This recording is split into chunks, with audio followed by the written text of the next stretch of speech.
Charles V, Holy Roman Emperor, was one of the most powerful rulers in the 1500s, presiding over a vast empire that spanned Europe and the Americas. His journey from a Dutch upbringing to confronting the Protestant Reformation at the Diet of Worms marked a pivotal era. Born in Ghent, Flanders, modern Belgium, in 1500, Charles was the eldest son of Philip the Handsome and Joanne of Castile. Raised in the Netherlands after his father's death in 1506, he grew up in the cultured court of Mechelen under his aunt Margaret of Austria and tutor Adrian of Utrecht, who later became Pope Adrian VI. Educated in languages, governance, and chivalry, Charles absorbed Burgundian traditions while navigating a multilingual realm. At age 15, he was declared ruler of the Netherlands, showing early signs of ambition despite his reserved nature. Charles' inheritance was staggering. In 1516, he became King of Spain as Charles I, following the death of his grandfather Ferdinand II of Aragon. His Spanish realms included Castile, Aragon, and the New World territories. Now keep in mind his grandmother, Queen Isabella I, Joanna of Castile's mother, died several years before Charles was born.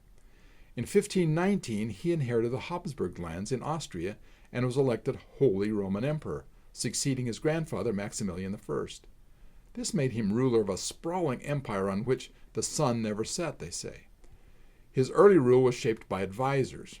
In Spain, Charles faced challenges asserting authority. Cardinal Francisco Jiménez de Cisneros, a powerful regent and reformer, governed Castile during Charles's absence in the Netherlands. Cisneros, appointed by Ferdinand II, maintained stability and pushed ecclesiastical reforms. Cisneros is my main bad guy in the Conquest of Liberty. Upon arriving in Spain in 1517, Charles, advised by Flemish aides, sidelined Cisneros, effectively releasing him from Cisneros' duties as regent.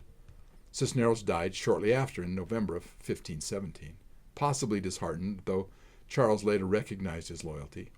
Now, in my book, The Conquest of Liberty, I present Cisneros' death, I believe, somewhat accurately. Somewhat.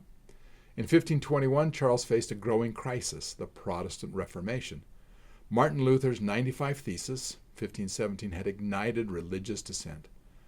Summoned to the Diet of Worms, they say Diet de Worms, an imperial assembly in Germany, Charles confronted Luther in April of 1521.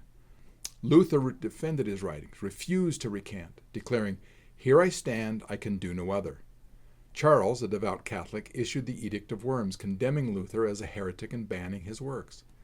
This dissension, while affirming Charles' commitment to the Catholic unity, failed to quell the Reformation, which spread rapidly across his empire.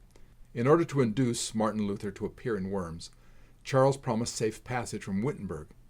Charles couldn't just clean Luther's clock right there. He also needed support from the Germans. He had to balance his power between the Pope and the people who supported Luther.